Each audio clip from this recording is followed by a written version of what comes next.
Hello friends, welcome to Pavithra life style. நம்ம இன்றைக்கி இந்த வீடியோவில் பிரண்டை துவையல் எப்படி செய்கிறதுன்னு தான் பார்க்க போகிறோம். இது ரொம்ப ரொம்ப ஹெல்த்தி. இது வயிற்றில் இருக்கிற பூச்சி எல்லாமே சாவடிச்சிடும். அதே மாதிரி கால் வலிலாம் இருந்ததுன்னா இது எடுத்துக்கிறது ரொம்ப நல்லது. வீக்லி ஒன்ஸ் எடுத்துக்கலாம். வாங்க எப்படி செய்கிறதுன்னு பார்த்துடலாம். அதுக்கு ஃபஸ்ட்டு பிரண்டை க்ளீன் பண்ணணும். இந்த மாதிரி ஃபஸ்ட்டு கட் பண்ணிக்கலாம்.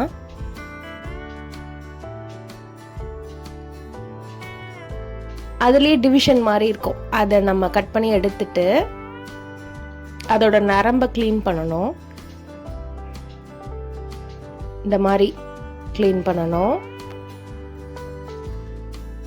அதோட எட்ஜஸ் எல்லாத்தையும் இந்த மாதிரி எடுத்து விட்டுறணும். இது மாதிரி நம்ம எல்லாத்தையும் க்ளீன் பண்ணி எடுத்துக்கணும்.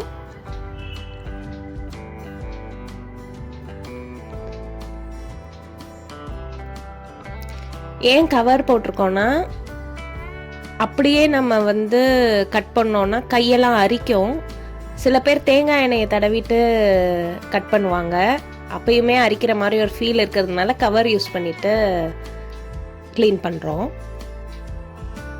இந்த மாதிரி கட் பண்ணி எடுத்துக்கணும். கட் பண்ணும்போது முருங்கைக்காயில எல்லாம் வரும் இல்லையா, அந்த ஸ்கின்னு, அது மாதிரி இதுலேயும் வரும் நார். அதையும் எடுத்துட்டு தனியாக எடுத்து வச்சுக்கலாம். அதுக்கப்புறம் என்னென்ன பொருள் தேவைன்னா, உளுந்து, 3 பல் பூண்டு, 2 பச்சை மிளகா, 2 பத்து தேங்காய், சின்னதாக புளி. ஃபஸ்ட்டு நம்ம கட் பண்ணி வச்சிருக்கிற பிரண்டையை வாஷ் பண்ணிக்கலாம்.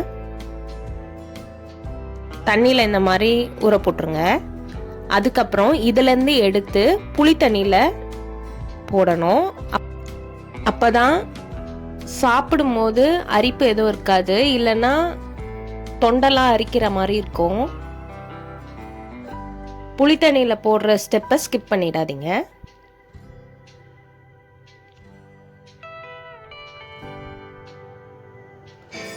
அதுக்கப்புறம் ஒரு கடாயில் 1 டீஸ்பூன் அளவுக்கு ஆயில் ஆட் பண்ணிட்டு உளுந்து நல்லா செவப்பாகிற வரைக்கும் வறுத்துக்கலாம்.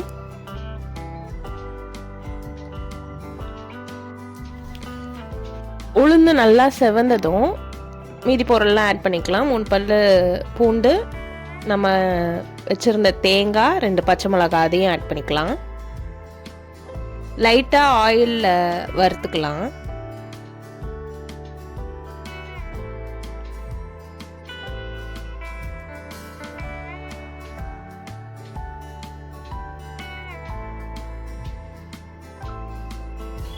இப்போ லாஸ்ட்டாக புளி ஆட் பண்ணிவிட்டு தட்டில் தனியாக எடுத்து வச்சிடணும். அதுக்கப்புறம் அதில் இருக்கிற ஆயில்லையே ஒரு 1/4 டீஸ்பூன் ஆயில் ஆட் பண்ணிவிட்டு நம்ம ஆல்ரெடி ஊற வச்சுருந்தோம் இல்லையா புளி தண்ணியில் பிரண்டைய, அதை எண்ணெயில் போட்டு வதக்கணும். நல்லா கலர் சேஞ்ச் ஆகிற வரைக்கும் வதக்கிக்கணும். கலர் சேஞ்ச் ஆனதும் நம்ம ஆல்ரெடி வதக்கி வச்சுருக்கிற தேங்காய், பச்சை மிளகாய், பூண்டு, புளி இது கூட ஆட் பண்ணிவிட்டு 1 மினிட் சாட்டே பண்ணிவிட்டு மிக்ஸி ஜாருக்கு மாற்றிடலாம். இது கூடவே உப்பு ஆட் பண்ணிவிட்டு தேவைப்பட்ட தண்ணி ஊற்றி துவையல் மாதிரி அரைச்சிக்கணும். அவ்வளவுதான், நம்மளோட பிரண்டை துவையல் ரெடி ஆயிடுச்சு. இது நல்லா சூடான சாதத்தில் நெய் ஊற்றி இந்த துவையல் பிரட்டி போட்டு சாப்பிட்டோன்னா டேஸ்ட் பயங்கரமாக இருக்கும். கண்டிப்பாக நீங்களும் ட்ரை பண்ணி பார்த்து எப்படி இருந்ததுன்னு கமெண்ட்டில் சொல்லுங்கள். இப்போ தான் நம்ம சேனலை ஃபஸ்ட் டைம் பார்க்குறீங்கன்னா மறக்காமல் சப்ஸ்கிரைப் பண்ணிக்கோங்க. நெக்ஸ்ட் ஒரு வீடியோவில் உங்களை பார்க்குறேன். பாய் பாய்.